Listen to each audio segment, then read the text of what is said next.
कभी सोचा है कि किसी के नाम में कितनी ताकत हो सकती है? आज हम बहादुर की कहानी को समझने की कोशिश करेंगे।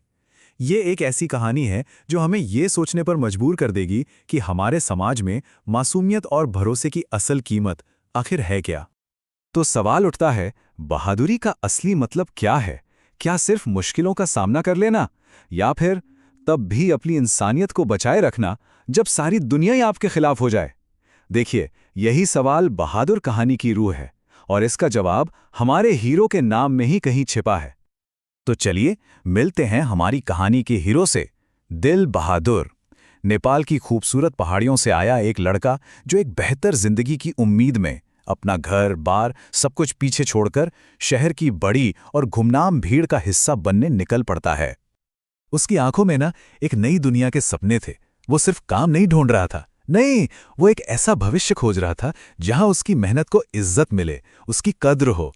बहुत मासूम था वो, इस बात से बिल्कुल अनजान कि शहरों की चकाचौंध के पीछे अक्सर गहरे अंधेरे कोने भी छिपे होते हैं। उसका नाम वो सिर्फ एक नाम नहीं था, वो उसकी पूरी की पूरी पहचान थी। दिल बहादुर, मतलब बहादुर दिलवाला। ये नाम मानो उसके अंदर की हिम्मत और सच्चाई का आईना था, और इसी पूरे हौसले के साथ उसने शहर में अपना पहला कदम रखा था। और यहीं कहानी में एक छोटा लेकिन बहुत ही जरूरी मोड़ आता है। जिस परिवार में वो काम करने जाता है, वो उसे अपना तो लेते हैं, लेकिन एक बहुत छोटी सी चीज बदल देते हैं। वो उसे दिल बहादुर नहीं, सिर्फ बहादुर कहकर बुलाने लगते हैं, जैसे अनजाने में ही सही उसकी पहचान से उसका दिल ही छीन लिया हो। तो खैर, बहादुर को एक मिडिल क्लास फैमिली में काम मिल जाता है, और पहली नज़र में तो ऐसा ही लगता है कि ये एक नई, उम्मीदों से भरी एक अच्छी शुरुआत है।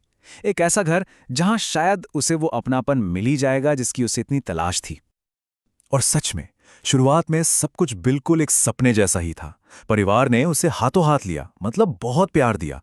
उसकी मेहनत की खूब तारीफें होती, उसे पहनने को नए कपड़े मिले, और कुछ समय के लिए तो उसे सच में ऐसा लगा कि वो अजनबी नहीं बल्कि इसी परिवार का हिस्सा है। एक छोटी सी लेकिन बहुत ही खूबसूरत खुशी थी वो।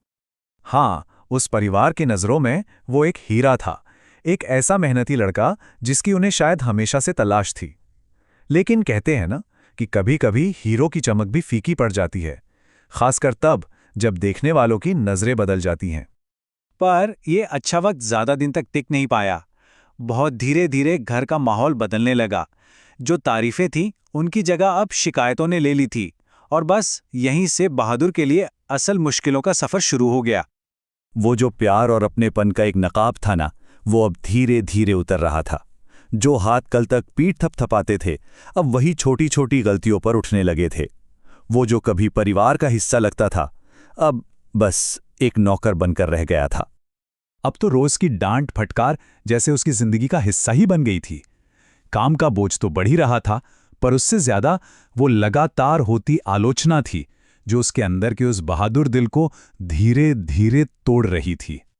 और फिर वो दिन भी आ ही गया। वो दिन जब बहादुर के भरोसे को सबसे सबसे गहरी चोट लगनी थी। एक ऐसी घटना जो बस सब कुछ बदल देने वाली थी। हुआ ये कि घर में कुछ मेहमान आए हुए थे, और उनके 11 रुपए कहीं खो गए। सिर्फ 11 रुपए, सोचिए, इतनी छोटी सी रकम जो किसी की पूरी ईमानदारी और उसके आत्मसम्मान पर सबसे बड़ा दाग लगाने वाली थी। बिना किसी सबूत के, बिना कुछ पूछे, शक की सुई सीधी बहादुर पर आकर रुक गई। पैसे तुमने ही चुराए हैं। यह सिर्फ एक इल्जाम नहीं था, नहीं, ये उसके किरदार पर, उसकी पूरी की पूरी ईमानदारी पर किया गया एक हमला था। असल में बात उन 11 रुपयों की थी ही नहीं, बात भरोसे की थी, जो अब पूरी तरह से टूट चुका था, चकनाचूर हो गया था।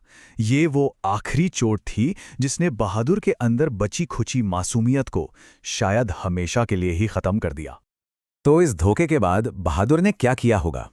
उसने जो भी किया, उसकी खामोशी उस घर में हमेशा के लिए गूंजने वाली थी।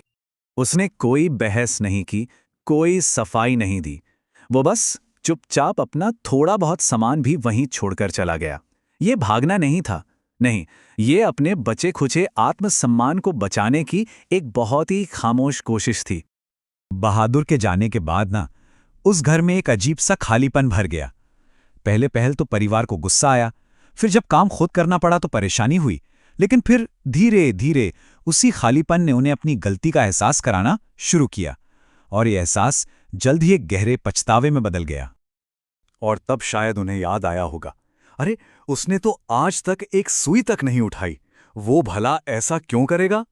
पर अफसोस, ये एहसास बहुत देर से आया, और तब तक ये उनके ज़मीर पर एक बोझ बन चुका था। और देखिए, कहानी हमें घुमा फिराकर वापस उन्हीं 11 रुपयों पर ले आती है। सिर्फ 11 रुपयों के लिए उस परिवार ने एक ऐसी चीज खो दी थी जिसे दुनिया की कोई भी दौलत कभी वापस नहीं ला सकती। क्या? एक इंसान का भरोसा और उसकी मासूमियत।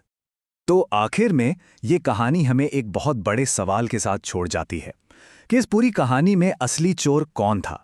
वो जिस पर 11 रुपए चुराने का इल्जाम लगा, या फिर असली चोर वो लोग थे जिन्होंने बहादुर की मासूमियत, उसकी इज्जत और उसका भरोसा सब कुछ चुरा लिया?